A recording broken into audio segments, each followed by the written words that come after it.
3 knocks on her door at 2 a.m. She already knew no one good knocks at that hour.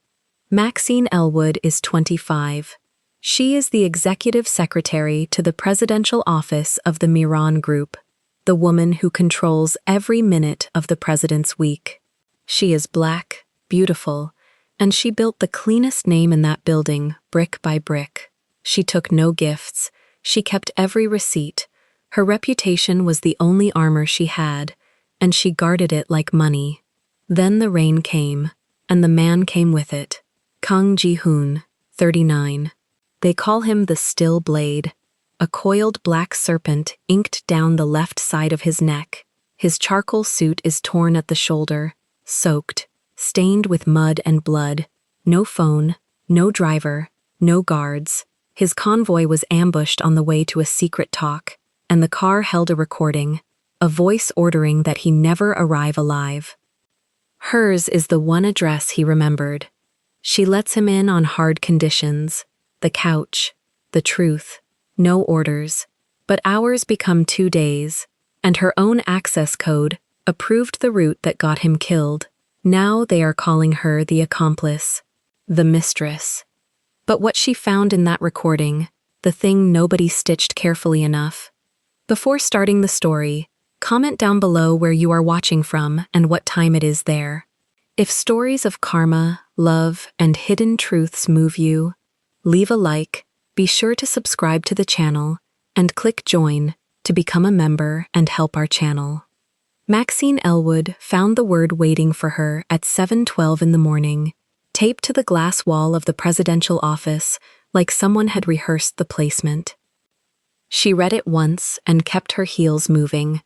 2 steps past the door, she stopped, went back, peeled it off with 2 fingers. The paper was thin, printed, not handwritten. Cowards printed things now. 1 line. Favor trading girl doesn't need a badge. She folded it in half, then in half again, and slid it into the inside pocket of her charcoal jacket, the one with the button. Then she straightened the ivory blouse at her collarbone and unlocked the office. The Miran Group tower woke up in layers.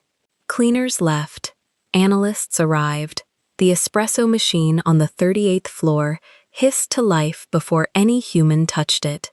Maxine had watched that sequence every weekday for 3 years. She knew the exact minute the president's private elevator started its climb.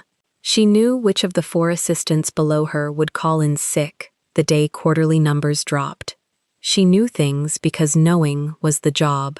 The job was the calendar. Not a calendar. The calendar. Every minute of President Han Do-yoon's public and private life passed through Maxine's screen before it became real. Who saw him? Who didn't? Which minister got 14 minutes and which heir apparent got 4? In a company where a meeting was a message and a cancelled meeting was a knife, the woman who scheduled it all sat closer to power than half the board. That was the part they couldn't forgive. She set her bag in the low drawer.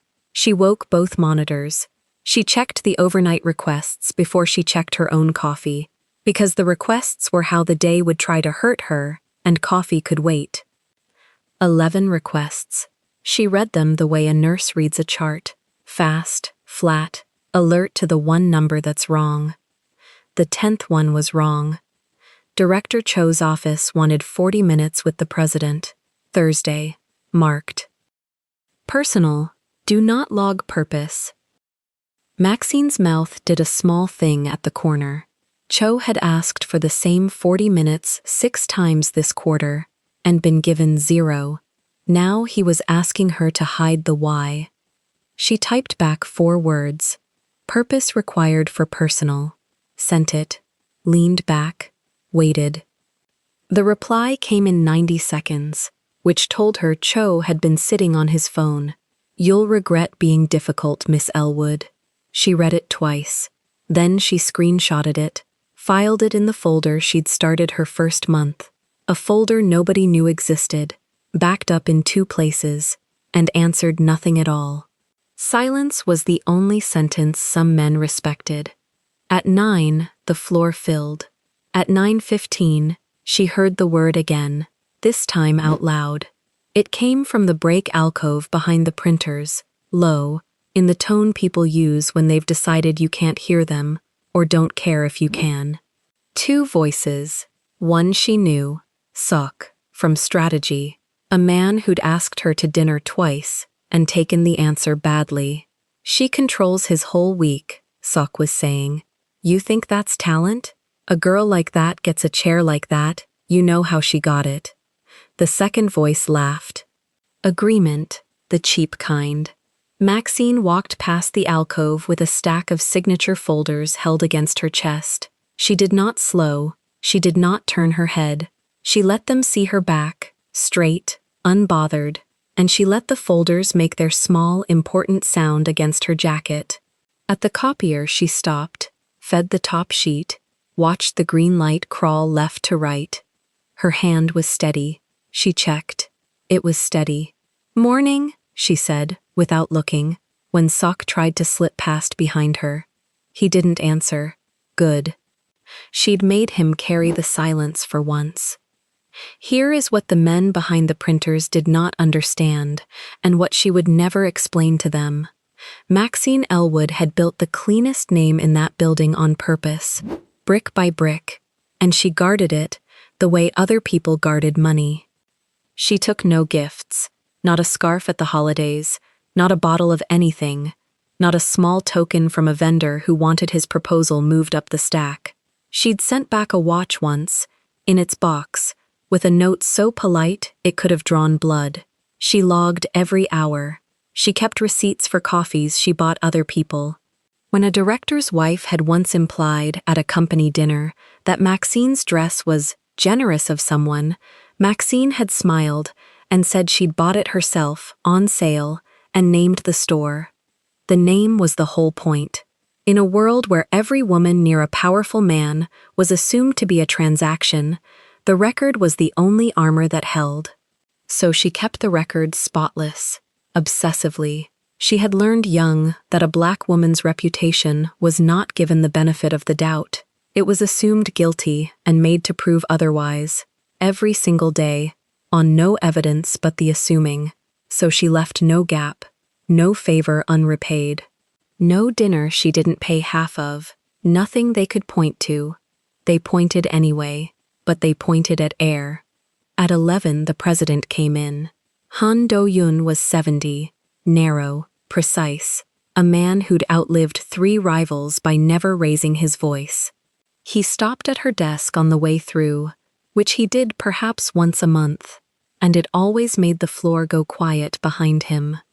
The Thursday block, he said. Held open, sir. Director Cho requested it. I asked for a stated purpose. He declined to give one. Han Do-yun looked at her for a moment, and it stays open until there's a purpose. Something moved in the old man's face that on anyone else would have been a smile. Keep it that way. He went in, the door sealed, the floor exhaled. Sok, at his desk 20 feet away, watched the whole thing with a jaw like a closed drawer. Maxine returned to her screen. She did not let herself enjoy it. Enjoying it was how you got careless, and careless was how they finally caught you with something. She simply logged the exchange, time, words, outcome, and moved to the next request. Lunch she took alone, at her desk, a container of rice and cold vegetables she'd packed at 6 that morning, in the kitchen of an apartment nobody in that building had ever seen. That apartment was the second thing she guarded, and she guarded it harder than the name. It was hers, rented, small, on a quiet block on the far side of the river, 40 minutes from anyone she worked with, and a full world away from the families whose names filled her calendar. No colleague had the address, no director had been buzzed up. When the company car offered to take her home, she was dropped 3 blocks short, always, and walked the rest, and if anyone thought that was strange, they could keep thinking. Her keys, her lock, her 4 walls. The one room in her life where no one was assuming anything about her, because no one was there. She'd furnished it slowly, in cash, over 2 years. A good chair, a lamp that made the evenings soft, a shelf of books she actually read. On the counter, in a drawer she opened more than she'd admit, sat a folder of her own, not the one at work. This one held a plan, a consultancy, her name on it, a loan, rates, a client list she'd never contacted, a logo she'd designed herself and shelved because leaving felt like the men would win, and staying felt like proving they were wrong. She hadn't decided which cowardice was hers yet. She touched the gold pendant at the base of her throat, a small clover, green, worn thin from the habit, and put the plan out of her mind and went back to work. At 1, the new intern came to her desk with a problem she didn't have the rank to solve. Her name was Ji-woo, 22, sharp, terrified in the way the good ones always were their first month.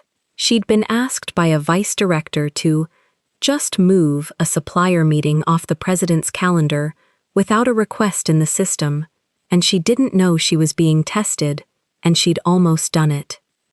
"He said you'd understand," Ji-woo whispered.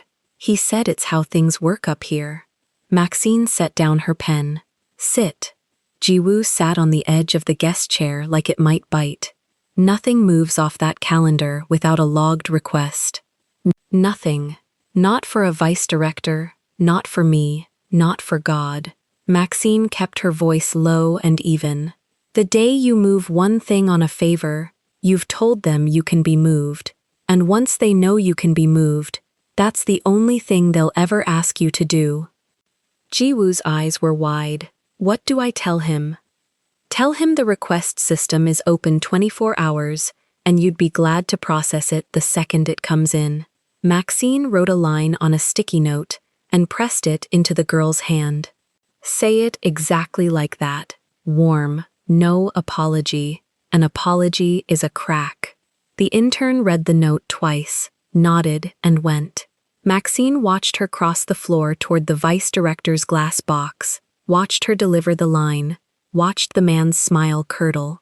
Ji-woo came back to her own desk, sat down, and did not look like she was going to be sick anymore. 3 years, and Maxine still remembered being that girl. Nobody had handed her the rule. She'd learned it the expensive way, and she'd sworn she'd hand it down free. The watch came back to her then, unbidden. It had arrived her 4th month, delivered by courier to the office, because the sender didn't have her home address, and never would.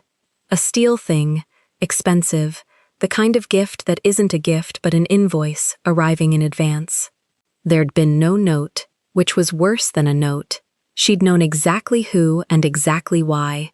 She'd repackaged it that same afternoon, walked it down to the man's floor herself, set it on his assistant's desk, and said, pleasant as weather, "This was misdelivered. Please return it to Director Pak with my thanks."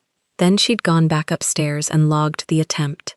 He never spoke to her directly again, and he never stopped telling people, in alcoves, behind printers, that she thought she was better than everyone. She did not think she was better than everyone. She just refused to be bought at any price, and to a certain kind of man, there was no difference between the two. The afternoon bared its teeth at 4. An email, company-wide, from HR, subject line. Reminder, conflict of interest policy. Anodyne, generic, timed. It landed in every inbox on the floor, and Maxine understood the way you understand a stone thrown at your window in the dark. Not the words, the aim. Someone had asked HR to send it. Someone wanted the word. Conflict. Sitting in 300 inboxes with her face floating behind it. She read it twice, then she did the only thing that had ever worked. She replied, to the whole floor. "Thank you for the reminder. My conflict of interest disclosures are current and on file, updated last month. Happy to share the summary with anyone who'd like it." Warm, public, unblinkable. The floor went still in that particular way, A floor goes still when someone has been hit and hasn't fallen. Sok did not reply. Cho did not reply. The silence this time was theirs, all of it, and she let them hold it. But her hands, under the desk, she pressed flat against her thighs until the shaking she wouldn't let anyone see settled down into nothing. Because it did shake, after. It always shook after. The steadiness was a thing she manufactured in real time and paid for later, alone, in the walk to the elevator, in the 40 minutes home. She stayed until 7:40. She always outlasted the accusers. Leaving early was a gap, and gaps got filled with stories. When the floor was down to cleaners and the hum of servers, she shut both monitors, locked the office, and rode the elevator down alone, watching the numbers fall. The lobby was marble and glass, and one security guard she nodded to by name. Outside, the city had gone to that blue hour where the towers turned to lit grids and the traffic softened. She declined the waiting car with a lift of her hand and walked toward the bridge. 3 blocks from her building, she stopped at the small market on the corner, the one run by the couple who called her the polite one, and bought eggs, scallions, a single orange because it looked good. The woman behind the counter asked about her day. Maxine said it was long and it was fine, and she meant the first half.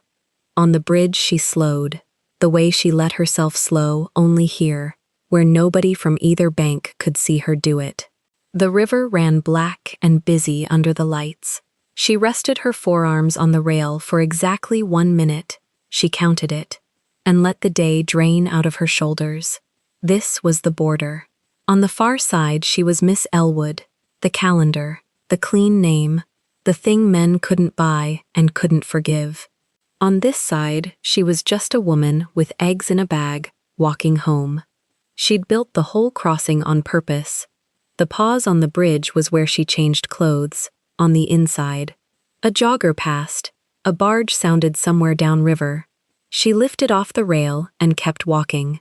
She let herself into the building. Climbed the stairs. She took the stairs, 3 floors, every night, another small, unglamorous discipline. Unlocked her own door with her own key. The room took her the way it always did, quietly, no one watching.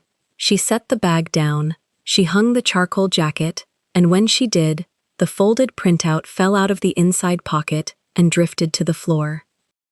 Favor trading girl doesn't need a badge. She picked it up.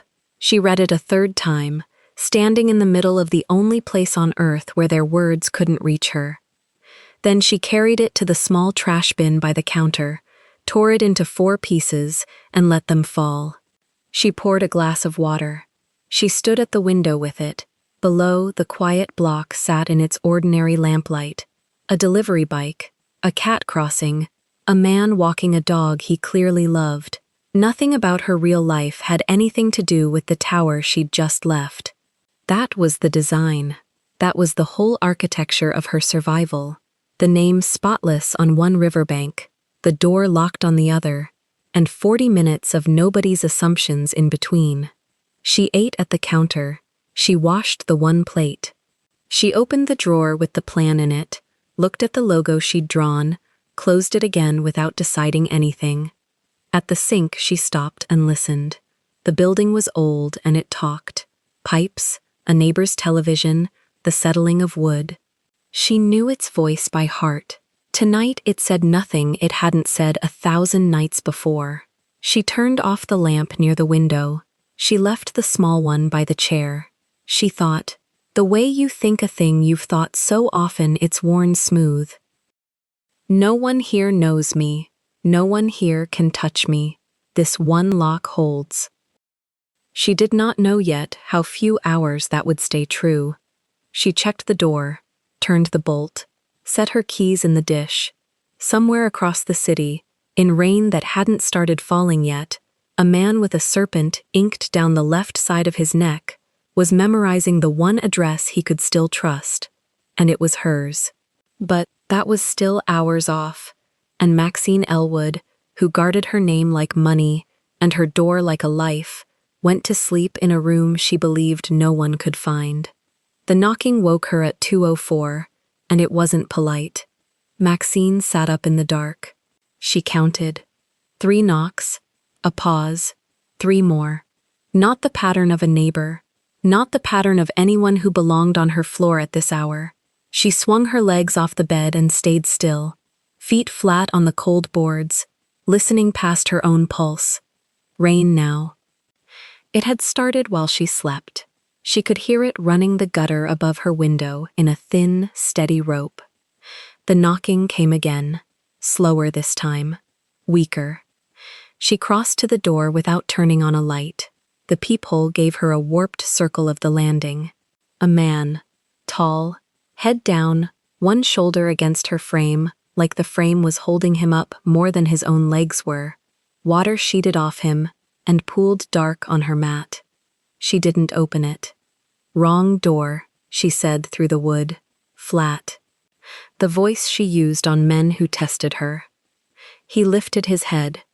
She saw the neck first, the left side of it, where the collar had torn away and the skin showed under the landing bulb. A serpent, black ink, coiled, the tail vanishing under the ruined collar. Her hand, already on the bolt, stopped moving. Please, one word, accented, low, Miss Elwood. Her name, here, at her door, that nobody in the families had ever seen. Maxine's mouth went dry. She stepped back 1 pace, then made herself step forward again. How do you know that name? You keep the president's calendar. His forehead pressed the door. She heard it. A soft knock of bone on wood. 3 years. You returned Director Pock's watch by hand. Nobody knew about the watch. She'd logged it and buried it. Her stomach dropped a full floor. Who told you where I live? A long breath on the other side. No one, I remembered. That was worse than a name on a list. A name on a list meant a leak she could trace. This meant she'd been carried in someone's head, folded up small, saved for a night exactly like this one.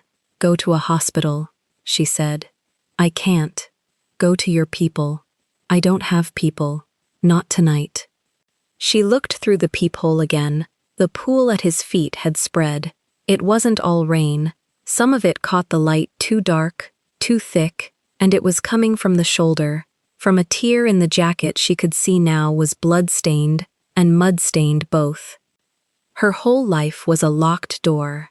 She'd built it board by board. Take no gifts, log every hour, let nobody pass the threshold, and the assumption dies at the frame. Open the door, and the assumption walks in wearing shoes. She opened it anyway. 2 inches. The chain held. Up close he was worse. Gray shirt gone grayer, no tie, a face cut hard at the jaw and gray at the lips, rain in his lashes. He didn't lunge, didn't push. He kept both hands where she could see them, palms out, fingers spread, like a man showing a dog he had nothing. I'm not going to touch you, he said. I'm going to fall down. I'd rather do it inside. Why here? His eyes moved to hers and held. Because you're the only address I trust, and I don't know why I trust it. That's the truth. You wanted the truth. You always want the purpose stated. She'd said that this morning to Director Cho. Purpose required for personal. He'd quoted her own rule back at her through a locked door at 2 a.m, bleeding, and it landed like a hand on the back of her neck. Name, she said. Kang Ji-hoon. The name meant nothing to her and everything to the city. She'd heard it in corridors, the way you hear weather. The still blade, CO territory, or near it. A man who moved money between families that pretended not to know each other. Her fingers found the chain. She didn't slide it yet. You came in a car, she said. You have a driver. Guards. Where are they? Something crossed his face and didn't leave. The car's on the river road. The driver's still in it. A pause she felt in her teeth. He isn't going to complain about the wait. Maxine's grip tightened on the door edge. There was a route, he went on. Quiet, fast, like getting it out cost less than holding it. A quiet one, a talk with the CO side. No guns, no press, just an address and a time only 4 people had. We turned onto it, and there were 3 cars where there should have been none. An ambush. They knew the turn before I made it. His weight shifted. His hand came up and braced the frame again. Someone gave them the change. Someone with access. The word dropped into her like a stone into a well, and she heard it go all the way down. Access. That was her word. That was her whole job. Nothing moves without a logged request. She held 1,000 doors in a spreadsheet, and every one of them had her fingerprints on the handle. That's not my problem, she said, and heard how thin it came out. No, he agreed. Not yet. The not yet sat between them on the wet mat. He slid down, not dramatic. His knees just stopped being knees, and he went down the doorframe an inch at a time until he was folded against it, one shoulder still up, breath fogging in the cold hallway air. He'd left himself outside.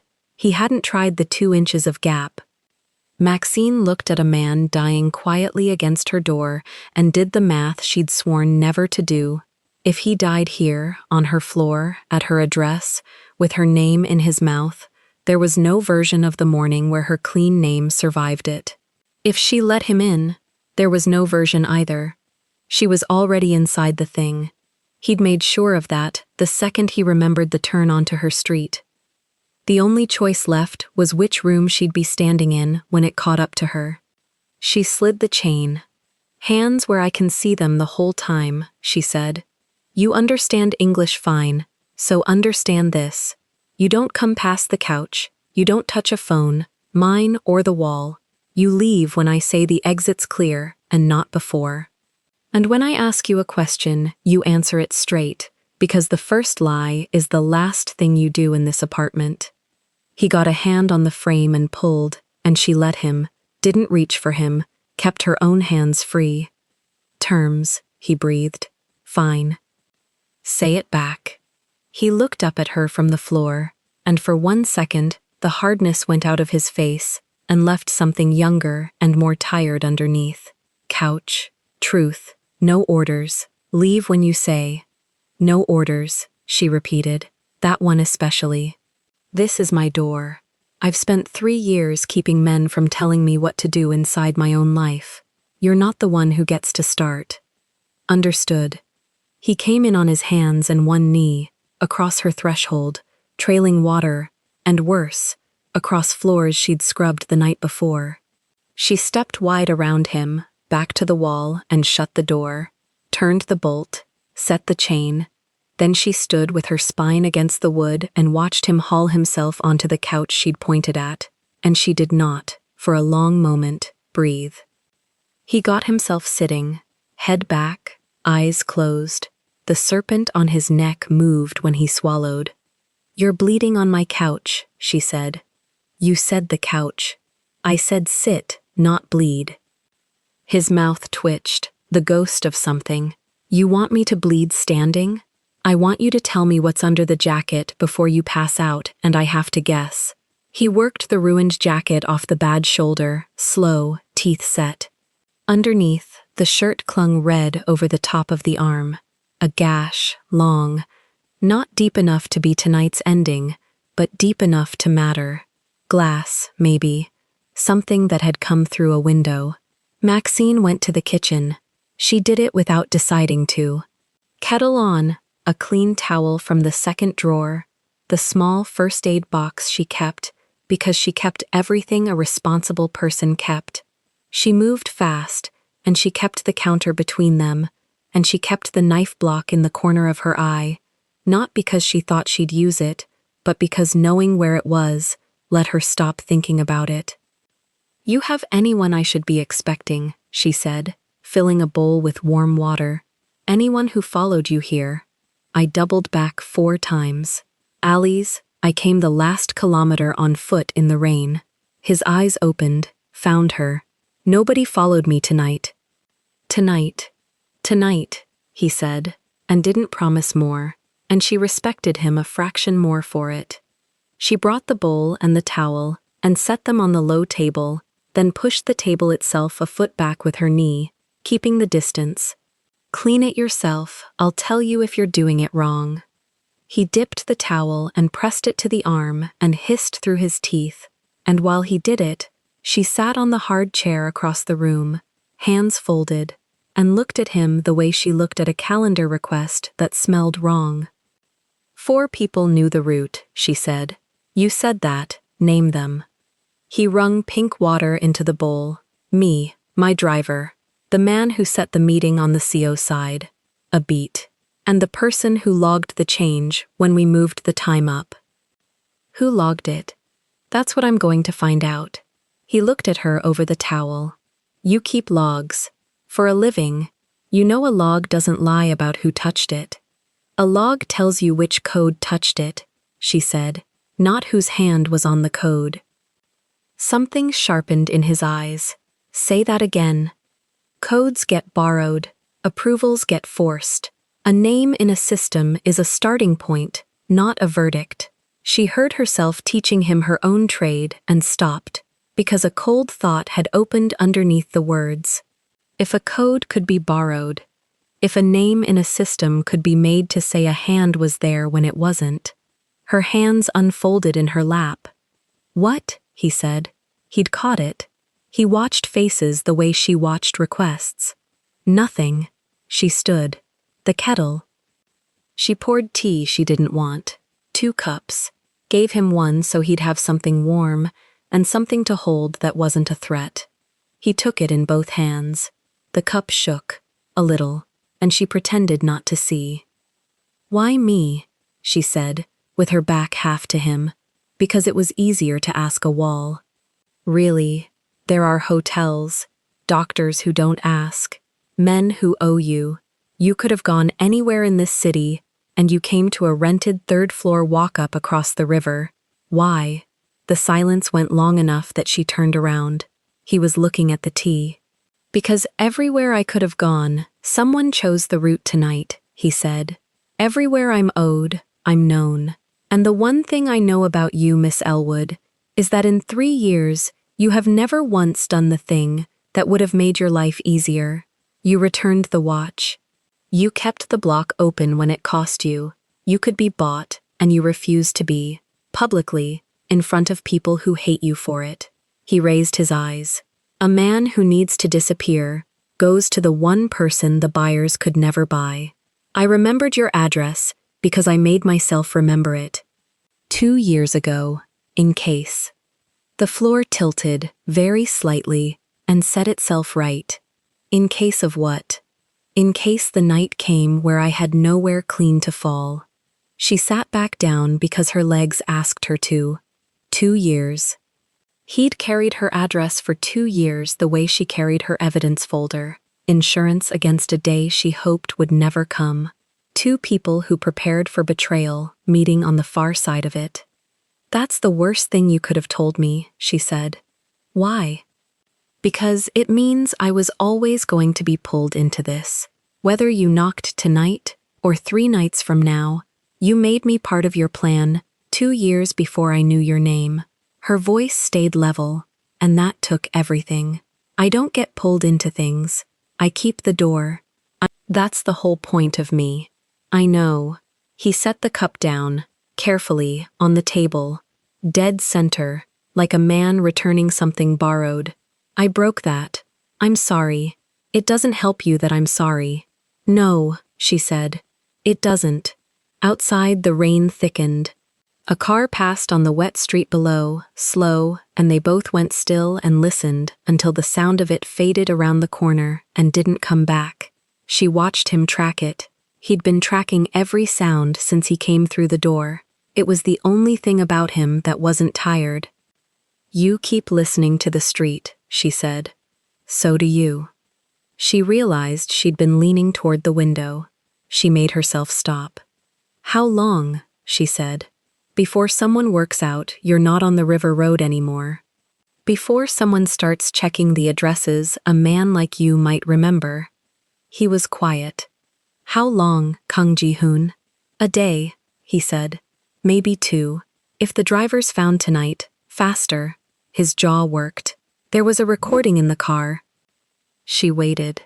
A voice, he said, and for the first time, the flat control cracked, just at the edges, giving the order that the convoy should reach the meeting and that I should not reach it alive. Whose voice?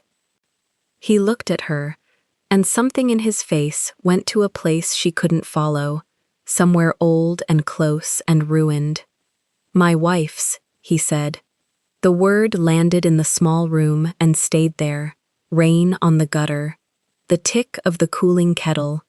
Maxine sat with the weight of it and understood, all at once, that the man on her couch had not come in from an ambush.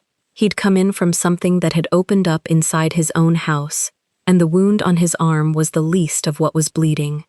She didn't offer comfort. She didn't have any that would survive contact with a night like this, and cheap comfort was a kind of lie, and she'd told him the first lie was the last thing. You heard it, she said instead. You're sure it was hers? I've heard her voice every day for 11 years. His hands closed on nothing. I know it the way I know my own. You knew Director Park's watch was an invoice, Maxine said slowly, and you weren't in the room.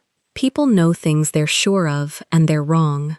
He looked up at her sharply, and she watched the sentence go into him and not come out the other side. He didn't have room for it tonight. That was fine.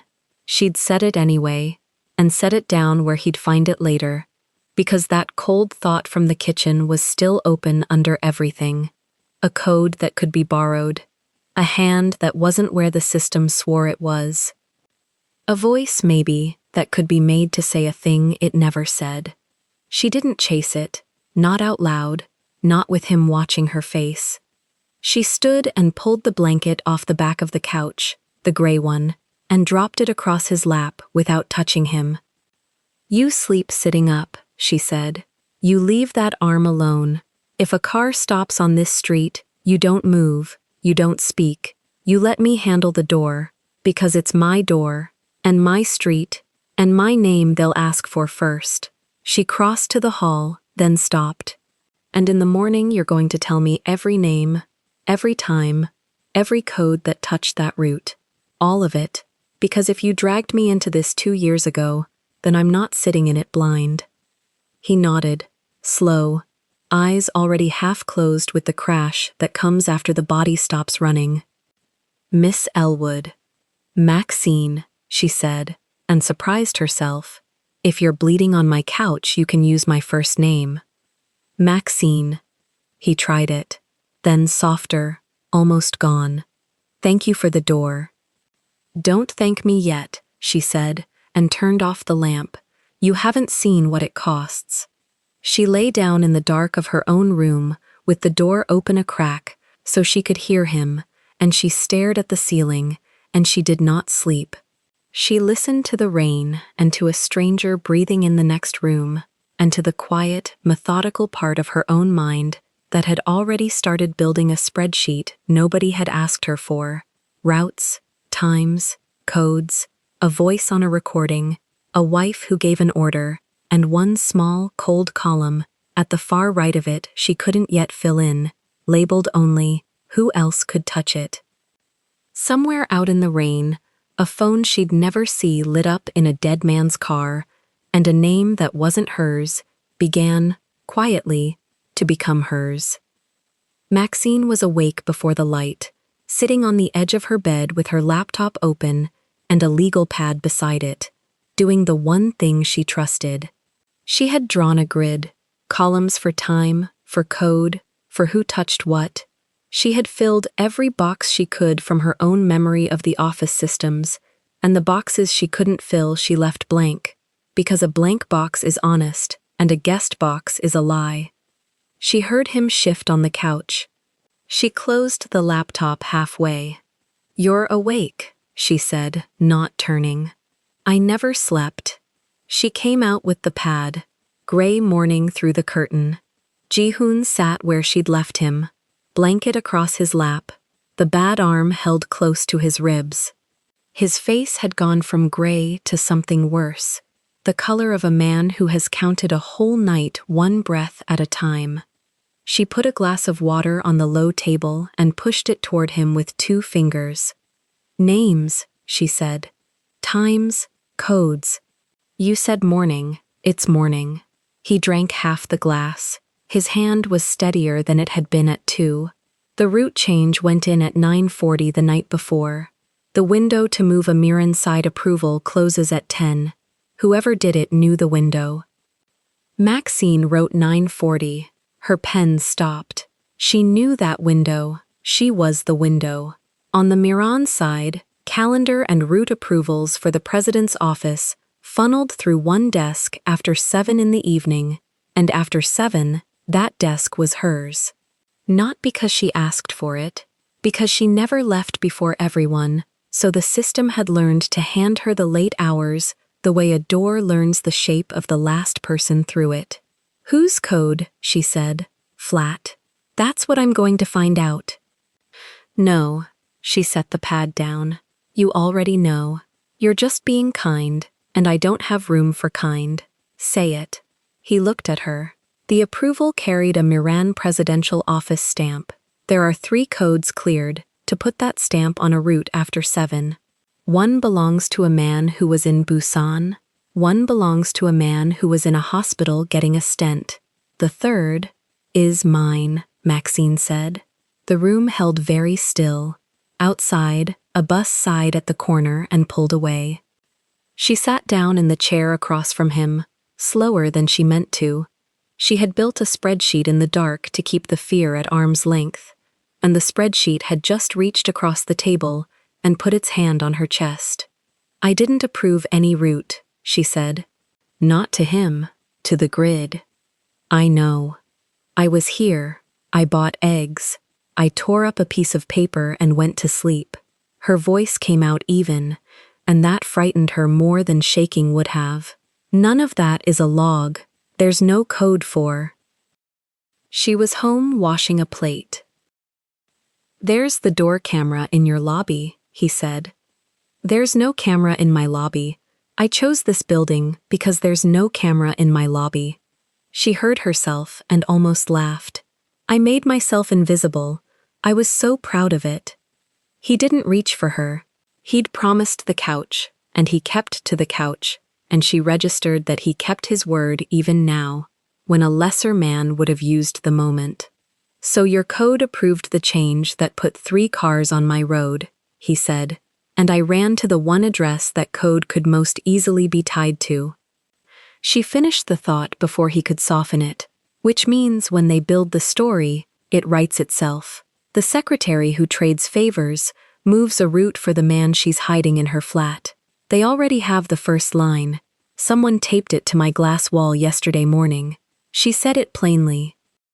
"Favor trading girl." That's the headline. You're the photo. For a moment, neither of them moved. Then Maxine picked the pen back up, because the alternative was to sit in it, and she did not sit in things. "All right," she said. "New column." "What column?" "Yesterday. Every minute of it. If my code touched that route at 9:40, I need to know exactly where my hands were at 9:40, and I need it in a form that isn't my word." She was already writing. "Corner market, the couple, they'll remember the eggs. They call me the polite one. Card transaction, time-stamped, the stairwell. The neighbor on 2 who complains about my heels, she heard me come up. Small, ugly, useless things, they're what I've got. You're building your own case. I'm building a case," she kept writing. "A case is just a spine of times nobody can bend. You give it enough small true things and it stands up on its own, and then it doesn't matter what anyone says over the top of it." She underlined a row. The couple at the market, the card, the stairs, the neighbor and her complaints. 4 ugly little truths. 4 is enough to start. And if 4 isn't enough, then I find a 5th. That's the whole job. It was always the whole job. She looked up. "Whether it's mine, depends on what your night actually was. She held his eyes. That's the part I have to say out loud, so hear it once. I don't know you. I know a reputation and one bleeding arm on my couch. If it turns out you drove yourself here to give me a face to pin this on, I will hand you to the first uniform I find, and I will sleep fine. He held her eyes. Fair. Then help me make it not true. They worked. It was not romance, and it was not trust. It was two people at a table with a problem, which is sometimes closer than either. She drew, he corrected. He knew the mechanics of the money routes the way she knew the mechanics of a calendar, and the two systems, laid side by side, started to make a shape. 4 people knew the road, she said, tapping. You, your driver, the CO setter, whoever logged it, but the logging and the knowing are 2 different columns, and I keep watching you fold them into one, because in my world they're the same man. In your world, in mine, a code and a hand are strangers who share a name. She underlined the word. Code. Twice. Somebody borrowed a name. The question is only ever whose name and whose hand. A slow car passed below. They both stopped, listened. It kept going. They let their shoulders down at the same moment, and each pretended not to notice the other doing it. By 9, the gray had turned to flat white, and Ji-hoon had gone quiet in a way she'd learned to read overnight. The quiet of a man doing math he doesn't like. She put toast in front of him. He ate it left-handed, badly. How long, she said, before someone drives this street? The driver hasn't been reported, or your morning would already be loud. He set the crust down, which means he hasn't been found, which means I have hours I didn't expect. Or he's been found and someone is sitting on it, choosing when to be loud. I can't tell you which. That's not comforting. You said no comfort. I said no comfort at 2 in the morning. It's 9. Standard slip. She almost smiled. He almost saw it. Then her phone lit on the counter, face up, and they both looked at it like it had made a sound. It hadn't. It was only a banner, but the name on the banner changed the room. Wallace. Maxine crossed to it. My cousin, she said. He texts me every morning. If I don't answer by 10, he calls, and if I don't pick up the call, he drives over, and he has a key. She looked at Ji-hoon. So one of 2 things happens now. Either I lie to the one person in this city I don't lie to, or he walks into this in an hour and finds a wanted man on my couch. Then tell him not to come. He'll come faster. He's not a man you tell. She was already typing, thumbs steady. She stopped, deleted it, set the phone down. No, I'm not going to build a case on the truth in one hand and lie to Wallace with the other. But that's how you lose the thread of what's real. She picked the phone back up. He comes, but he comes on my terms, the way you did. She didn't ask Ji-hoon's permission, and he didn't offer an objection, and she noticed that too, that he'd stopped trying to steer her the moment he understood she couldn't be steered. Wallace arrived at 10:40 in gray coveralls with grease worked into the seams and a navy beanie shoved in his pocket, filling her doorway the way he filled every doorway, and he stopped hard when he saw the shape on the couch. Max? He didn't raise his voice. That was how she knew he was ready to break something. Who is that? Close the door, Wallace. Who is that? Close the door and I'll tell you everything, and you can decide what to do with it. Standing in the hall, you decide nothing except which neighbor hears us. He closed the door. He didn't come further in. His eyes went to the arm, to the ruined suit, to the tattoo at the neck, and she watched him catalog danger the way she cataloged time. Talk, he said. So she did. Fast, flat, in order, the way she'd have briefed the president. The night, the knock, the route, the code that carried her stamp, the story that was going to be told about her the second any of it surfaced. She left nothing warm in it, and nothing soft. And Wallace listened with his jaw working and his hands loose at his sides. And when she finished, he looked at Ji-hoon for a long time. "Stand up," Wallace said. Ji-hoon stood, slow, the bad arm tight to his ribs, and let the bigger man look at him. He kept his good hand open and visible without being told, and Wallace saw that, and Maxine saw Wallace see it. "You brought this to her door," Wallace said. "Yes, you could have gone anywhere. There was nowhere else clean." Wallace's fists closed, and Maxine said his name once, quiet, and his fists opened. "He doesn't leave marks on this," Wallace said to her, jerking his chin at the flat, at her whole careful life. "He doesn't get to burn what you built and walk off with the matches." "That's what I'm trying to stop," Maxine said. "I can't stop it if he's picked up looking like that." A man in a torn $1,000 suit is a story. A man in a torn $1,000 suit is a story. A man in a torn $1,000 suit is a story. A man in a torn $1,000 suit is a story. A man in a torn $1,000 suit is a story. A man in a torn $1,000 suit is a story. And I need you to have looked at him first, so that if you tell me to throw him out, I throw him out. I know calendars. Wallace was quiet. Then he crossed the room, and instead of clothes, his first move was to take Ji-hoon's good hand in both of his and turn it over, feeling the palm, the knuckles, the way you'd read a stranger at a build site. He looked at the eyes while he did it.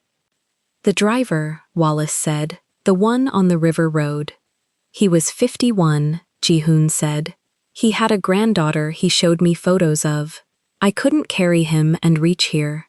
I've been sitting on that all night in your cousin's living room, so if you're deciding whether I feel it, I feel it."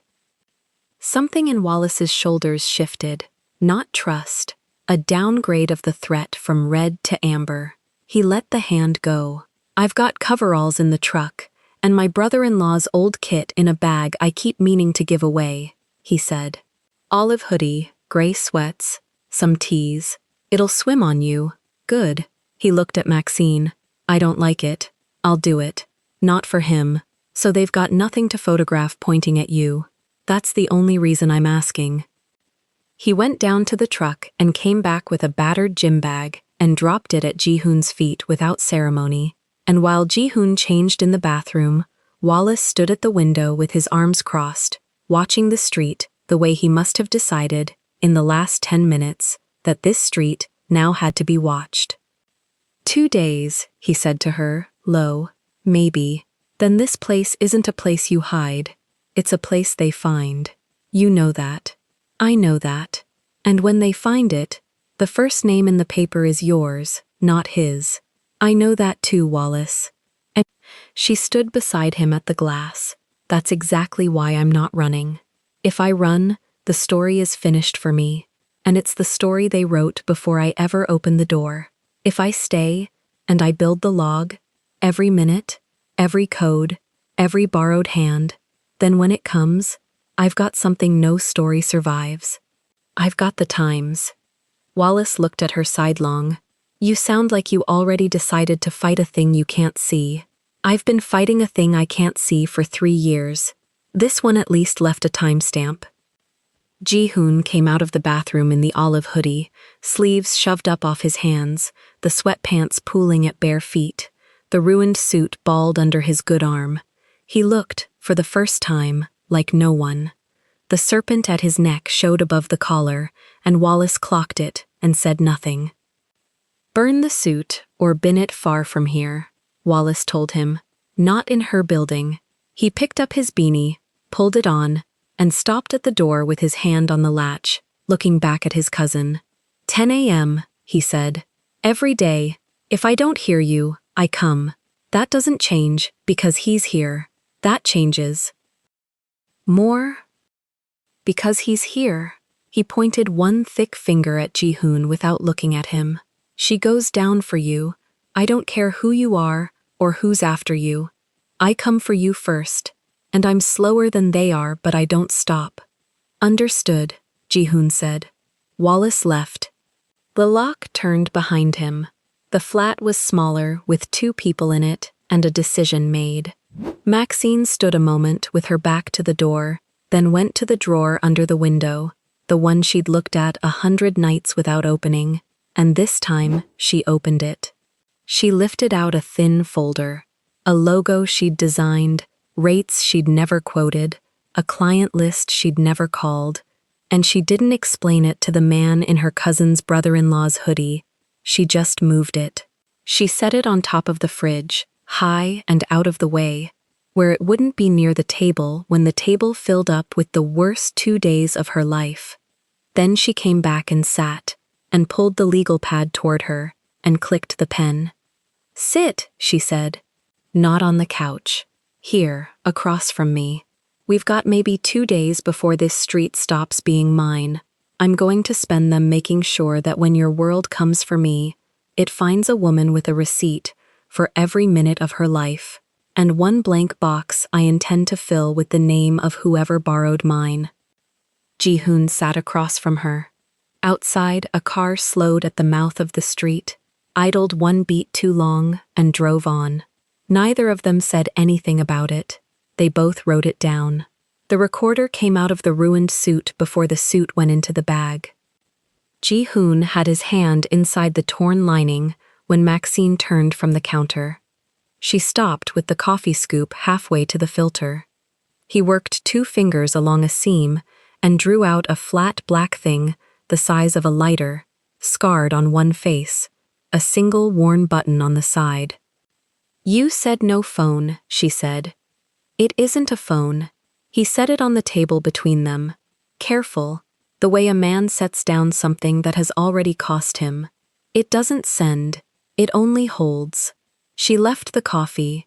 She came to the table and looked at the recorder without touching it. That's the car. That's the car. You took it before you ran. I took it before I could think about whether to take it. He turned the flat black case a quarter turn on the wood. I've had it against my ribs since the door. I wasn't going to tell you until I understood it. Then you told me codes get borrowed, and I stopped understanding it a different way. Maxine pulled the chair out and sat. She put both hands flat on the table, one on each side of the recorder, not over it. Play it. You don't want to hear it. I want to hear it more than I've wanted anything in 2 days. She kept her hands where they were. You've had a voice in your chest since Sunday, telling you your wife wanted you dead. I've had my own name doing a thing I didn't do. We're not going to sit in the same 40 square meters and pretend the evidence is too delicate to touch. He pressed the button. The room got a 3rd person in it. A woman's voice, low, unhurried, the consonants clipped in the way of someone raised to speak carefully in rooms with recorders in them. Maxine didn't understand the Korean. She didn't need to. She was listening to the shape of it, the rise, the drops, the places where a sentence took a breath. Tell me what she's saying, Maxine said quietly. Ji-hoon's jaw worked. She says the convoy is confirmed for the early time. She says the meeting will proceed as arranged. A pause on the recording. His eyes went somewhere flat. She says he does not arrive. Me, the voice went on. 12 seconds, maybe 14. Then a soft mechanical nothing, and the room shrank back to 2 people. Maxine sat with it. She didn't reach for his hand. She reached for the recorder and turned it so the worn button faced her. Again. He played it again. This time she closed her eyes. She had spent 3 years listening to how people said things on phones she was patching through, in doorways she was standing in, and the thing she'd learned before she learned anything else was that truth had a rhythm and lies had a different one, and the rhythm gave people away long before the words did. She wasn't listening for meaning. She was listening for the seams. Stop, she said. Go back. The part where she says the time. He thumbed it back. The voice said the confirmed time. Now the part where she says he doesn't arrive. He moved it forward. The voice said the thing that had lived in his chest for 2 days. Maxine opened her eyes. Play them back to back. Just those two, nothing between. He did. The time, then the sentence. Time, sentence, time, sentence. Maxine opened her eyes. There! She put one finger down on the table, not touching the recorder, marking a spot in the air above it. You hear it? Hear what? The breath. She leaned in. When she says the time, she comes off the end of the sentence, and the room stays with her. There's air in it. The recorder's still in the same room, still hearing the same walls. When she says the other thing, Maxine's finger tapped once. The air changes. The room behind her voice gets tighter, closer, like she moved rooms between two sentences that are supposed to be one breath apart. Ji-hoon went very still. People move. People move. In 11 seconds, mid-thought, from a sentence about a schedule to a sentence about a murder, and they carry the recorder with them, so the tone shifts, and the reverb tightens, and they come back in perfect pitch, as if nothing happened. She sat back. No, that's not one recording, that's 2. You can't know that. I know it the way you knew I returned Pak's watch by hand without being in the room. She let that land. I've spent 3 years being the last human ears on things people wanted to sound one way. You get a callus for it. That, she nodded at the black case, has a seam in the middle of it. Somebody sewed 2 true sentences into one false one. He played it again himself. Then again, she watched his face do the thing faces do when a wall they've been leaning on turns out to be a curtain, the small backward flinch, the search for the floor. Where would the pieces come from, he said. It wasn't quite a question. You tell me, where does her voice get logged? Everywhere. His hand flattened on the table. Every family meeting is minuted. The compliance office keeps audio of anything touching the joint accounts, has for years, both sides agreed to it. It was supposed to keep everyone honest. He stopped. There are hundreds of hours of her saying ordinary sentences into a room that keeps them. So a sentence where she confirms a time, Maxine said, from one meeting, and a sentence where she says a man doesn't arrive somewhere, a flight, a lunch, a slot on a calendar, from another meeting, another year, another room, cut, stitched. Played back to a man in a car who's already bleeding and already scared and has heard that voice every day for 11 years and will never in 1,000 years doubt the one sound he'd know in his sleep. Ji-hoon didn't answer. He put the recorder down flat and took his hand off it, as if it had warmed under his palm. That's the point of using her, Maxine went on, gentler now, because she could see it costing him. Not because she's guilty, because you'd never check. Nobody weaponizes a stranger's voice. They weaponize the one you can't bring yourself to distrust. Then I ran from the wrong thing. His voice had gone rough. 2 days, I've been sure the last true thing in my life had signed my death. You ran from a recording. The recording is real. What it says isn't. She stood, because sitting inside his face at that moment felt like an intrusion, and went back to the coffee she'd abandoned. Whoever cut it needs 2 things you and I both have: access to years of logged audio of your wife, and a reason to want you dead and her blamed for it. That's a very short list. It's a list, which is more than you had this morning. She poured the water. And it isn't her. She heard him breathe out behind her. One long exhale, the kind a body does when it puts down a weight it forgot it was allowed to. He got up. She tensed on reflex, then made herself not, and watched him in the reflection off the window instead of turning. He didn't come toward her. He went to the fridge, opened it, and stood looking into it the way tired men look into fridges. Not for food, for a task, for anything to do with 2 shaking hands. You have eggs, he said. Scallions, half an onion, rice from 2 days ago? Don't touch my kitchen. You haven't eaten since the toast, neither have I. He was already taking the eggs out, moving with the small competence of a man who'd cooked for himself in bad years. You watched me clean a wound with my own hands, so you wouldn't have to come near me. Let me stand at a stove with my back to you. You can keep the knife block behind you the whole time. She almost said no on principle. Then she looked at the recorder on the table, and the 2 days in it, and she was suddenly, stupidly hungry. The pan's under the sink, she said. You char my eggs. You're back on the couch with no dinner. He cooked. She sat where she could see his hands the whole time, and the serpent at his collar moved when he reached for the salt, and neither of them said anything for a while, except the sound of oil and a spoon. He didn't ask where things were more than once. He found the rice, wet his fingers, broke the clumps apart in the pan. He cracked the eggs one-handed against the rim, favoring the bad arm without making a show of it. When he slid the food onto 2 plates, he set hers down first, then carried his around to the far side of the table and sat where she'd told him a man sat in her house. It was good. That annoyed her more than she expected. They ate without talking.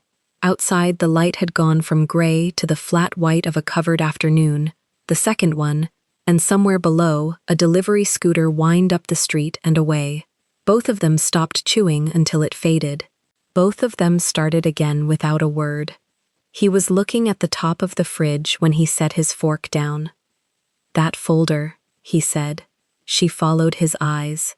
The thin folder she'd moved that morning sat where she'd put it, above the doors, out of the war zone. That's not yours to look at. I'm not looking at it. I'm looking at where you put it. He nodded at the crowded table between them, the grids, the papers, the recorder. Everything you own that matters is on this table right now. Except that. You moved that up high before we filled the table with the worst thing that's happened to you. You protected one folder from your own bad days. He picked his fork back up. A man learns things watching where a person hides things. Maxine ate 2 more bites she didn't taste. Then she got up, took the folder down, and dropped it on the table in front of him, harder than she meant to. Look then, since you're so good at it. He wiped his hand on his jeans before he opened it, which she noticed. He turned the pages slowly. The logo she'd drawn herself, 4 versions until the 5th. A rate sheet. A single page of names, a column of companies, not one of them contacted. He read all of it the way he'd listened to the recording, for the seams. You designed the mark yourself, he said. Yes, these rates are low. They're a start. This client list. He turned it toward her. None of these are called. No. Why? She could have lied. She'd lied all week, smoothly, to Wallace's banner and to the front desk in her head, and to the story the world was going to tell about her. She was tired of the smoothness. Because the day I call the first name, I stop being the woman with the perfect record inside the tower, and start being a woman with no tower at all. And I've spent 3 years making sure the record was the one thing they couldn't take. She took the page back and squared it. It's easier to be spotless when you never bet anything. That folder is the bet. I haven't made it. Ji-hoon was quiet a moment. Then he reached into the inside of the borrowed hoodie, and for a bad half-second her hand moved toward the counter. But what he took out wasn't a weapon. It was folded paper, damp-warped, a bank slip, and a scrawled figure.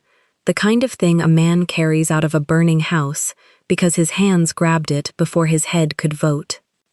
He put it on the folder. I move money for a living, he said. It's the only useful thing my hands know. I can have that list called by Thursday. I can have every rate on that sheet doubled and paid up front by clients who owe me and would be glad to owe you instead. I can put a number on that table right now that closes the tower behind you for good, so the record doesn't matter, because you'd never need it again. He flattened the slip with 2 fingers, the way he'd flattened the recorder. You opened your door to me at 2 in the morning, Let me open a door back. Maxine looked at the slip. She looked at it for long enough that he thought she was reading the number. She wasn't reading the number. She was reading the shape of the thing being handed to her, the same way she'd read the shape of the voice on the recorder, for the seam. Take it back, she said. Maxine. Take it back, or I put you and your recorder on the landing right now and let the second morning find you there. She said it without heat, which was worse than heat. You want to know why the folder was up high? So it stayed mine. You just tried to buy it before I'd decided to spend it. I'm trying to help you. I know you are. That's what makes it the exact thing I've spent 3 years walking around. She pushed the slip back across the wood until it touched his hand. Every man in that building who ever wanted something from me led with a gift. Pak with a watch. Cho with a favor traded. The whole tower thinks a woman like me, near power, is a transaction waiting for a price. You just named a price. A kind one. Kindness doesn't change what it is. His hand closed over the slip, his jaw set, then eased. The watch, he said slowly. You returned it by hand. I did. You're returning this by hand. I am. He put the paper back inside the hoodie. Something moved across his face that she couldn't name and didn't try to. Not relief, not shame, something further in. You're the only person I've ever offered money who gave it back, he said. Then you've been offering it to the wrong people. She stacked the folder, stood, and put it back on top of the fridge, high, out of the war. When I call that first name, it'll be because I decided to. Not because a man with a wet bank slip decided to make it easy. If I ever open that consultancy, I want to know I built it. Not that I was bought out of a bad week into a good one. She turned around.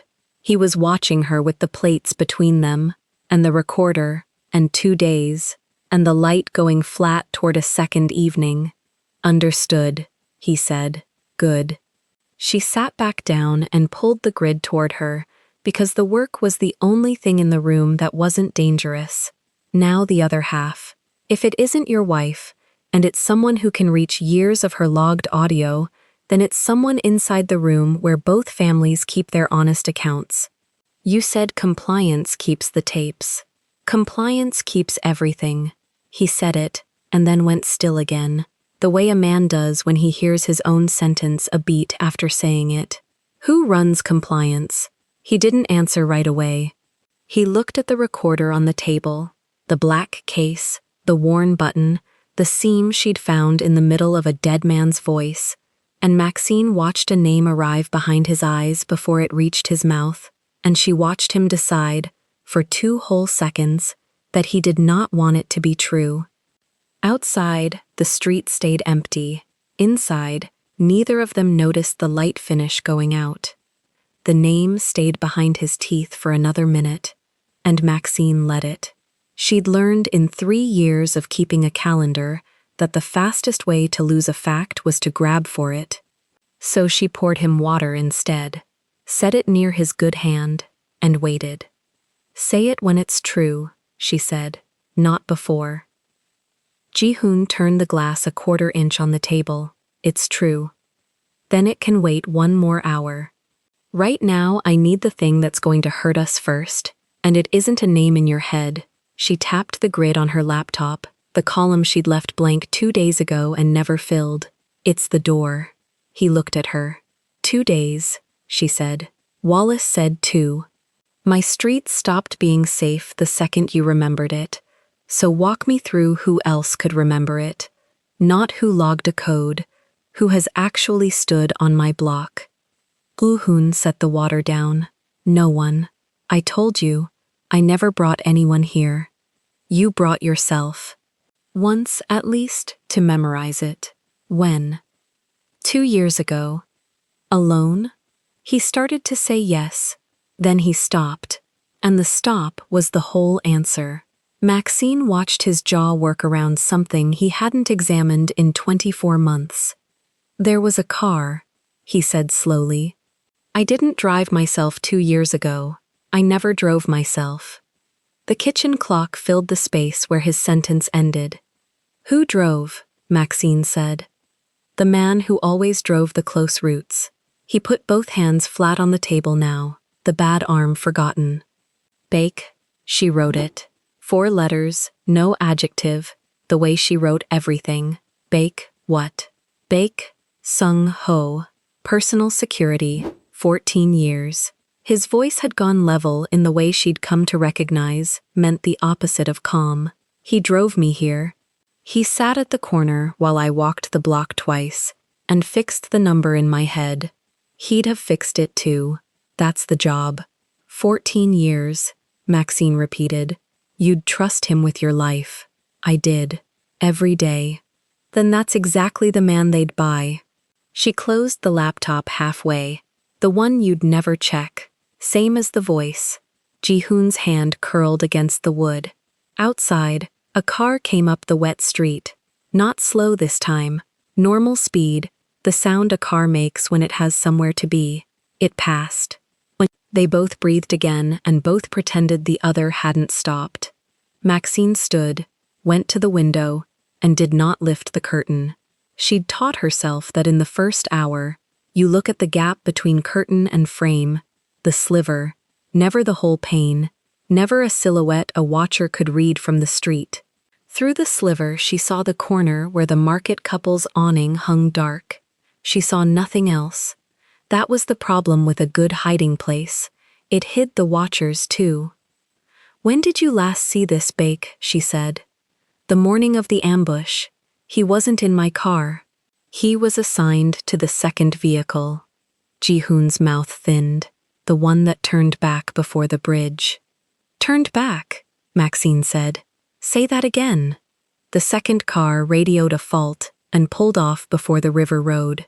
Standard. Happens. He heard himself and stopped. It doesn't happen. Not that night, not on that route. He knew where the 3 cars were, Maxine said, so he took himself out of the line of fire, and 2 years before that, he stood on my corner and learned my number. She came back to the table. He's the seam in the address, the way the room was the seam in the recording. You just couldn't hear it because you loved him longer. Ji-hoon didn't answer. He was somewhere 14 years deep, and she let him be there for exactly as long as they could afford, which was not long. Her phone lit on the table. The banner said Wallace, and under it, 10:04, you good. She'd missed the check-in by 4 minutes. Maxine typed back fast. Fine, working, call tonight. And set the phone face down. When she looked up, Ji-hoon was watching her hands. He comes if you don't answer, he said. He comes if I answer wrong, too. That's the deal. She met his eyes. And the deal got heavier, because you're here. If my name goes down, Wallace comes for you first. He told you that to your face. I remember. Good. Because I think the name's about to go down. She said it plainly, the way she'd learned to deliver the worst thing on the calendar. A canceled surgery, a pulled deal. Flat, so the person could act instead of flinch. Ji-hoon still went still. Why now, he said. Because 2 days is up. Because your driver's been in that car on the river road long enough that someone's found him by now, or decided this is the morning to find him. Because the second it's public that you're missing, someone with my access code sitting in a log has a story that writes itself. She counted it on her fingers. Not for him, for her. The still blade vanishes. His route was changed after 7 p.m. from the presidential desk. The desk that night was mine. The favor trading girl moved the route and hid the man. I'm not a suspect in that story. I'm the whole plot. The slur came out of her mouth without heat, which was worse than heat she'd carried. Favor trading girl. Taped to a glass wall 3 days ago, torn it into 4 pieces, dropped them in her own bin. Now it was going to be printed by people who didn't know her, next to his photograph, and there would be no torn pieces to bin. Ji-hoon reached across the table. He stopped short of her hand, palm up, the old gesture from the doorway. I'll say it wasn't you.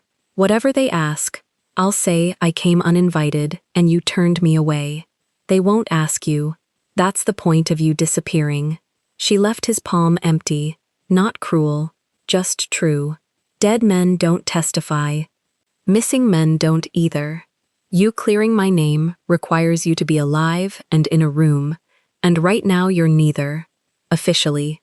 Officially you're gone, and I'm the last code that touched you. He drew his hand back. So here's what we do, Maxine said, and the we landed on him harder than the water or the name. She saw it, and she didn't take it back. We stop building the log for later. Later's gone. We build it for the hour it breaks. Every timestamp, printed, in an order a stranger can follow in 90 seconds. My market receipt, the stairwell, the neighbor who filed a noise complaint about my heels at 8:11 the night the route changed. She put me 3 floors up from a desk I wasn't sitting at. 4 ugly little truths with clocks on them. She was already pulling the drawer, the evidence folder, the one she'd kept for 3 years against exactly this kind of man, in exactly this kind of tower. Cho's threat, Pock's returned watch, the HR email aimed at her chair. She hadn't known she was building a defense. She'd thought she was just keeping a spotless name. Now the spotless name was the target, and the folder was the armor. Prints on the shelf, she said, nodding at the small machine under the window. Load it. We go analog. Paper doesn't get deleted by someone with better access than me. Ji-hoon moved to the printer. It was the first order she'd given that he took without a flicker, and she noticed and filed it. They worked. She read timestamps aloud. He stacked pages in the order she called. The machine ground out her life in receipts. The market card swipe, 7:48 p.m. The stairwell, no camera, but the neighbor's complaint logged with the building manager at 8:11 p.m. Her heels, her floor, her body 40 minutes across the river from the desk. The company car dropped 3 blocks short at 7:31. The driver's own log, time-stamped, a company record she couldn't alter, and neither could they. Ji-hoon stacked without speaking for a while. Then, quietly, over the grind of the machine, you built this before me. The folder, the backups, the screenshots. He wasn't asking. You've been getting ready for a bad man to come for you for 3 years. I've been getting ready to keep my name, Maxine said. I didn't know they were the same job until this week. They're always the same job. He set another page down, squared it. I built mine with guns. You built yours with timestamps. Yours is going to hold longer. She almost said something to that. She let the printer say it instead. One more page. Her whole ordinary evening laid out in clocks a stranger could walk through. This is good, Ji-hoon said, and meant it, holding the stack. This is a wall. It's a wall with one hole. She took the top sheet back. None of it proves I didn't remote in. A code doesn't need a body in a chair. That's the whole ugliness of my job. The log says the code, never the hand. She set the page down. So the wall buys us hours, not innocence. Innocence needs the hand. The hand needs the name you're still holding. He looked at her. The radio did it before he could. Not a radio in the room. Below, the building's front door, 3 floors down, where the entry panel sat with its ancient intercom that carried, on a wet night, up the stairwell like a pipe. Maxine had cursed that acoustic for 2 years. Every buzz, every delivery, every drunk on the wrong buzzer, funneled up the concrete throat of the stairs into her hall. A crackle. Then a man's voice, low, not meant to carry, meant for someone standing right at the panel. 3rd floor, the unit at the back. He's up there with her. Maxine's whole body stopped. Confirm the woman. Elwood, she's the desk. A pause, static. Yeah, wrong person for him to be with. Bring it up clean. Then nothing. The panel clicked off. Ji-hoon was already off the chair, low, moving to the wall beside the door with a speed that had nothing to do with the wounded arm. Maxine hadn't moved. She was doing math again, faster than her body could keep up with. He's up there with her. Present tense. They didn't say might, they said is, which meant they had it confirmed, which meant back, which meant the address had been sold, and the confirmation had a voice on it, now standing in her own doorway's throat. Wrong person. 2 words, the whole slur cut down to its bone, not. The secretary. Not. Elwood. One May. The wrong person for him to be with. Already written, already true, in the mouth of a man on her step, before a single reporter, before a single police officer, before she'd had 1 hour to build the wall high enough. Her name was gone. She felt it go the way you feel a tooth go, a wrongness where a solid thing had been.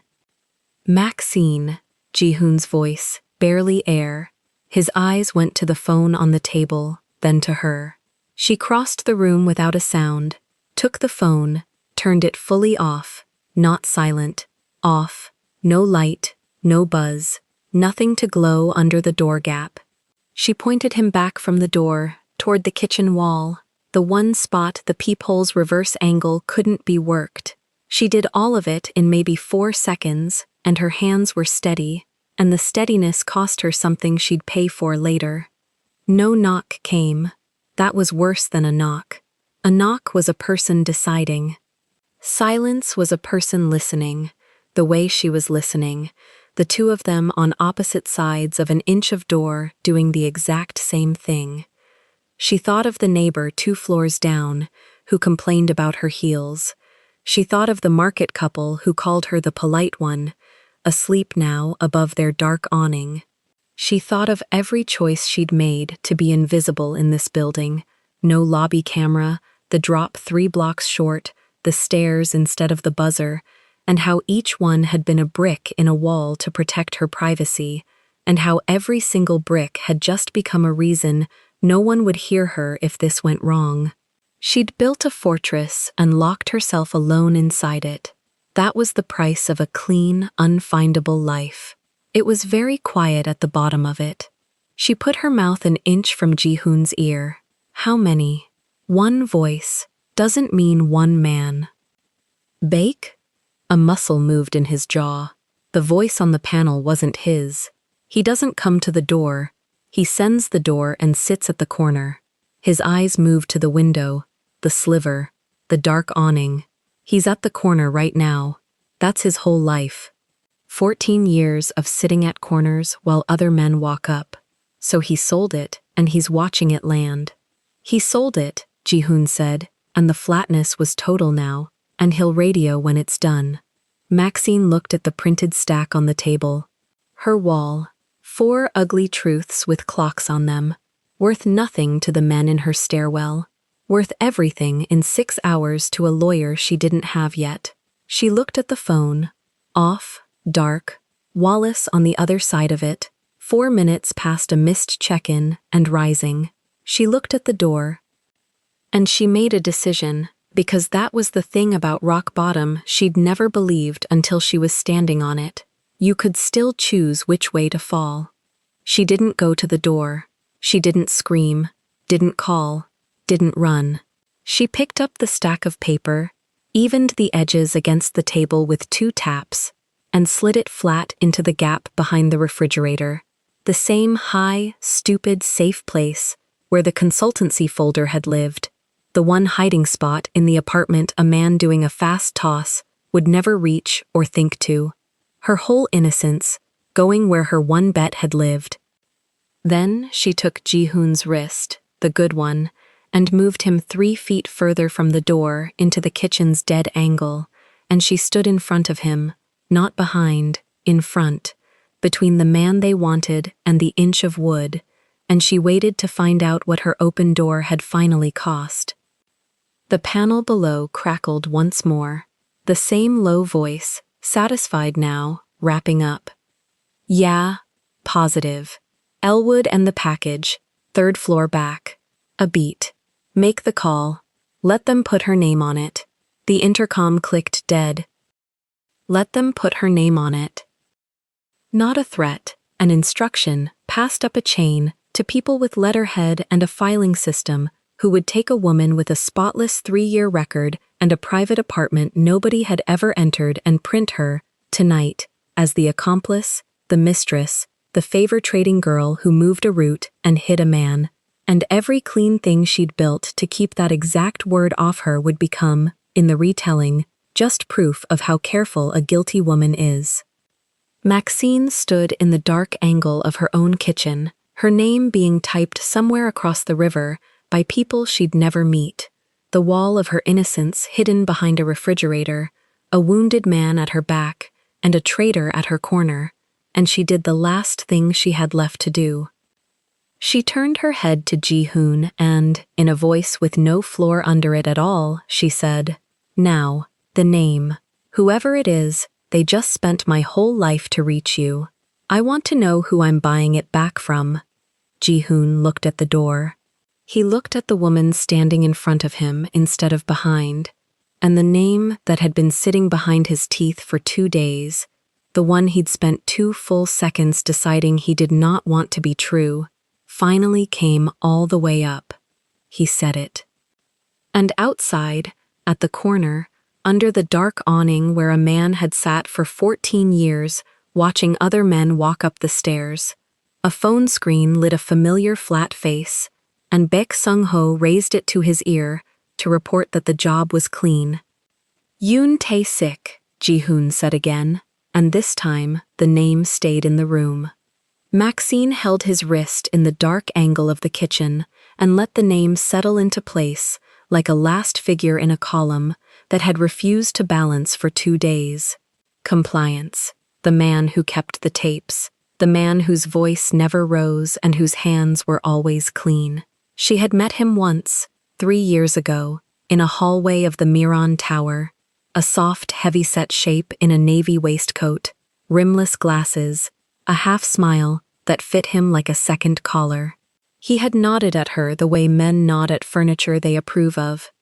"He runs the accounts for both houses," Ji-hoon whispered. "Seo and the side I move money through. 10 years. Nobody counts the counter. Why you?" She kept her voice under the floorboards. "Why kill you and hang it on your wife?" Ji-hoon's jaw worked. The answer came slow, the way a splinter comes out.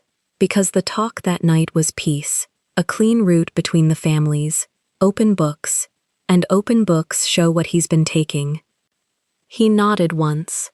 Outside, the stairwell held its breath. No knock had come. The man in the concrete throat below was still choosing his moment, and Beck was still at the corner with his phone, waiting to hear it done. Maxine did the arithmetic out loud, low and flat. Peace meant the 2 houses would finally reconcile their ledgers.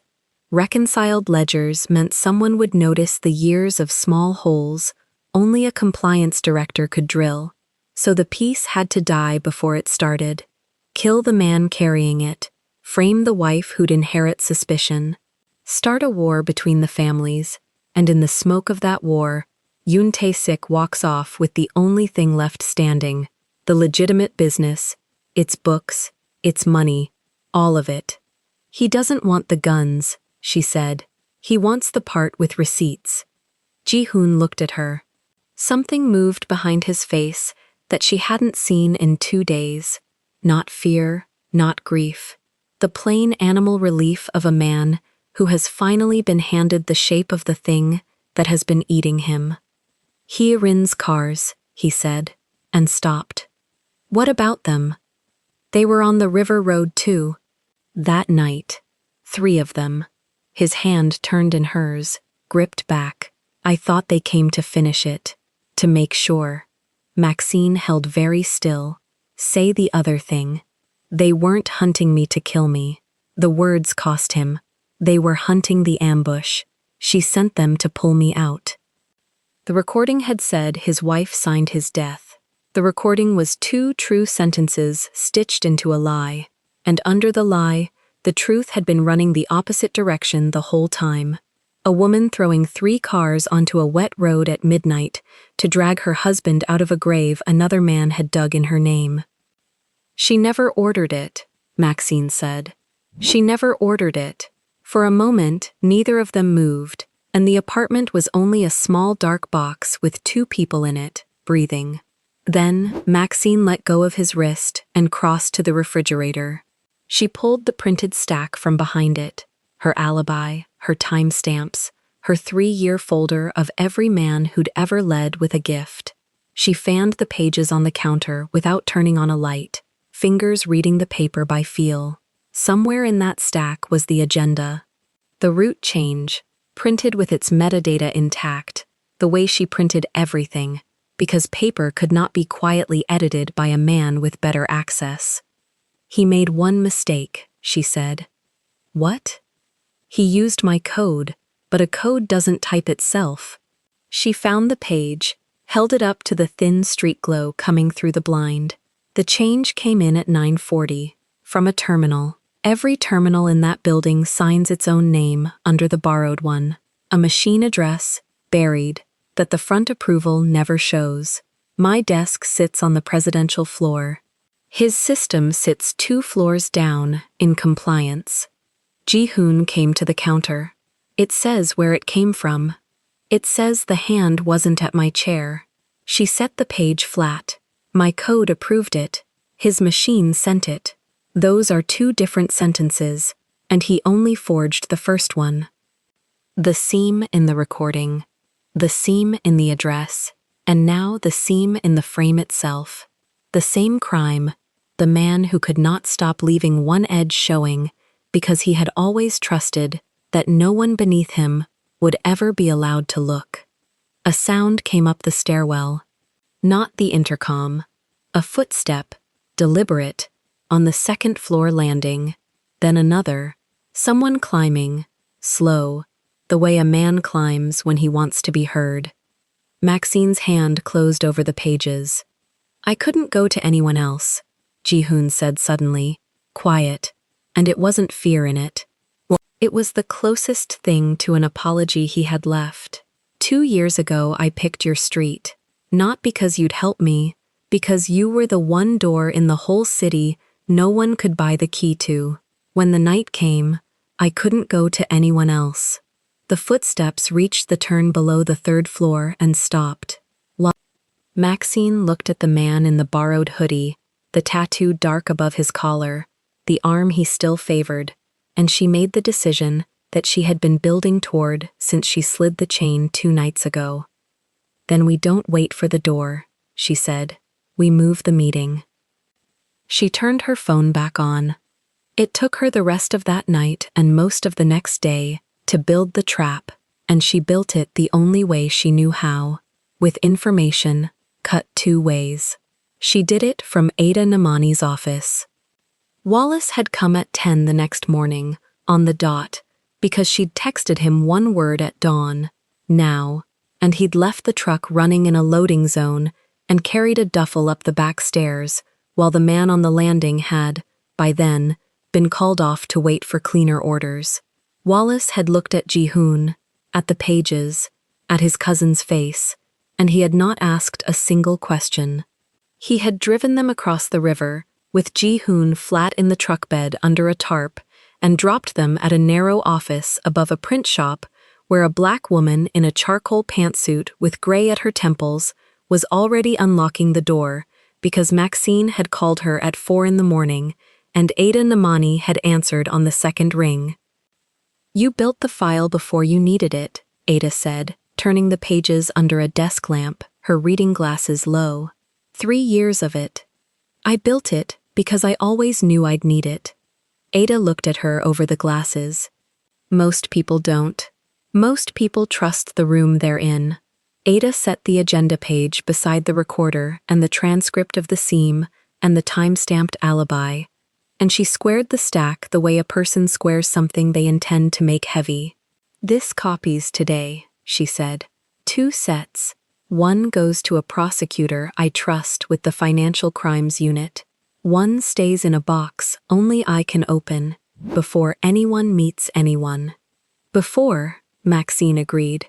Then she set the trap. She sent word of a surrender, Ji-hoon, alive, willing to come in and give himself and his ledgers to end the thing before it became a war. She sent it 2 ways. Through one channel she named a time and a place, a shuttered freight office by the water, midnight. Through a second channel, a different one, closed and quiet, she named a different place and a different hour, neutral ground, a hotel conference floor, 10 the next morning, lawyers present, in the open. Only one man sat at the junction of both channels. Only one man would learn of the freight office and believe it was the real one, because only one man was still trying to make sure Ji-hoon never reached a room alive. At 11:50 that night, 3 cars pulled up to the shuttered freight office by the water. Men got out. They carried what men carry when they come to end a surrender instead of accept it. They waited in the dark of a building where no one had ever meant to come, and the only thing that arrived was a set of headlights across the lot. Ada's investigator, a camera, and a quiet man from the prosecutor's office writing down plate numbers. The men at the freight office were Yoon Tae-sik. He had reached for the false meeting with both hands, and in reaching, he had printed his own name across the night as clearly as his machine had printed it under Maxine's code. The neutral ground was a long room with a window wall and a table too wide to lean across. Hye-rin-so came in first, alone, in a coat the color of ash, her hair low and exact, the jade ring on her right hand catching the light when she set both hands flat on the table. She looked at Ji-hoon for a long moment across the width of it, and something passed over her face that she did not let become anything. "You're alive," she said. "Your cars," Ji-hoon said, "on the road. I sent them the moment the route changed." Her voice stayed level. "I did not know who moved it. I knew only that you were driving into a place I had not agreed to."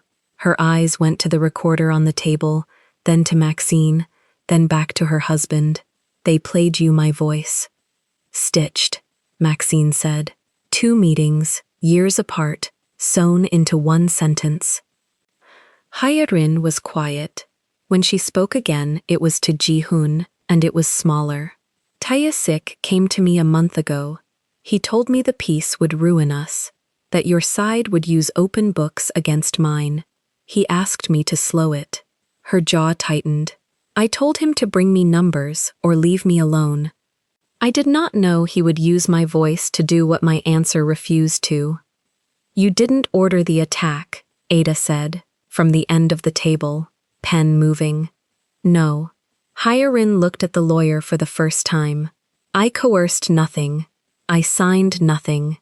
He came to me with a fear, and I sent him away with it." She turned the jade ring once on her finger. "That is the whole of what I did. It is enough to keep me awake. It is not what he built." Maxine watched the wife's hands and believed her, not because a wife deserved belief, but because the seams matched. A woman who had thrown cars at a river to save a man does not sign his death in the same breath.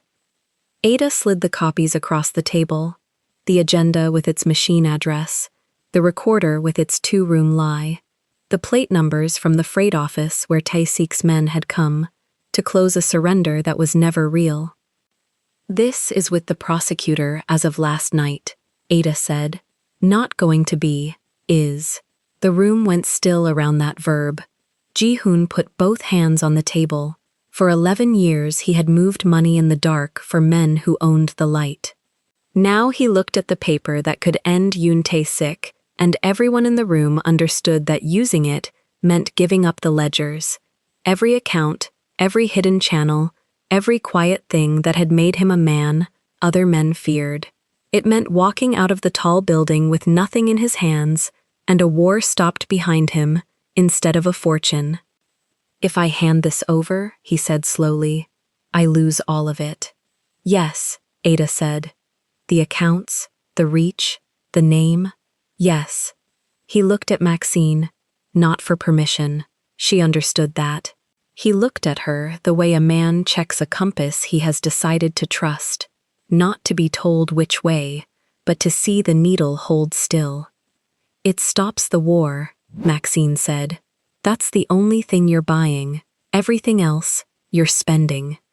Ji-hoon Kang made the first free choice of his adult life.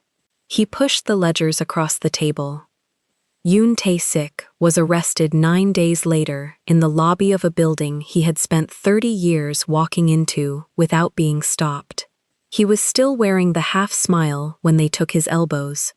The Financial Crimes Unit had, by then, 3 years of a black secretary's obsessive paper, 1 seamed recording, 1 printed agenda with a machine address that pointed 2 floors below the presidential office, and a set of plate numbers that placed his men at a surrender nobody had meant to keep.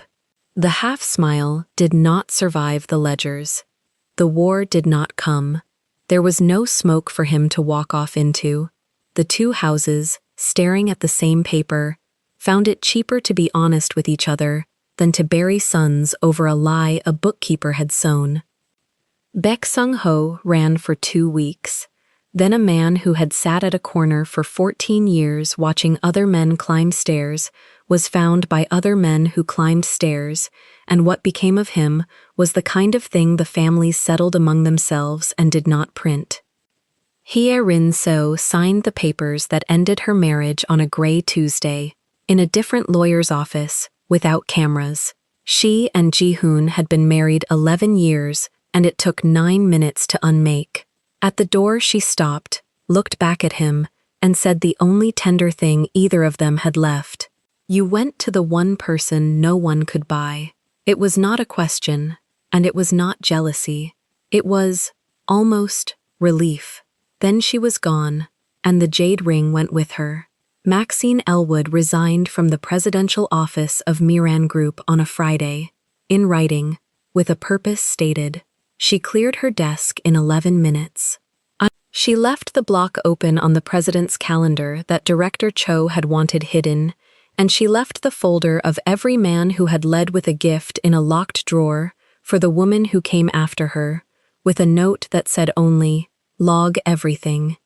She took the thin folder down from the top of the refrigerator, and she made the first call herself.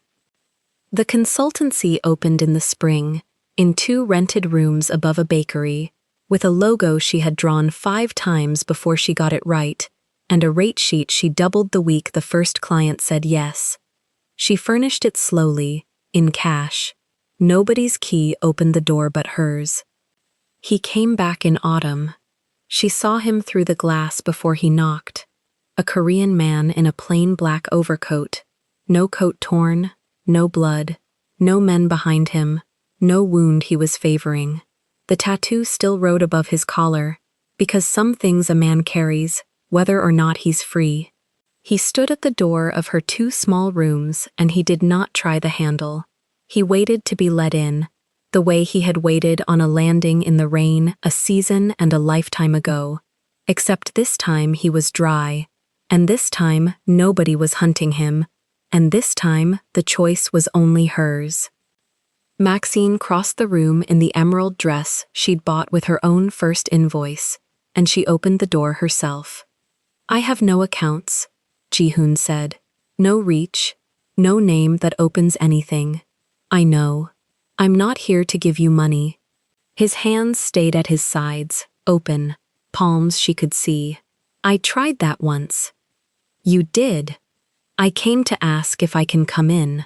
She looked at him for a long moment, and behind her, the 2 rooms held everything she had built without a single man's key, and the gold clover sat at her throat, where it had always sat.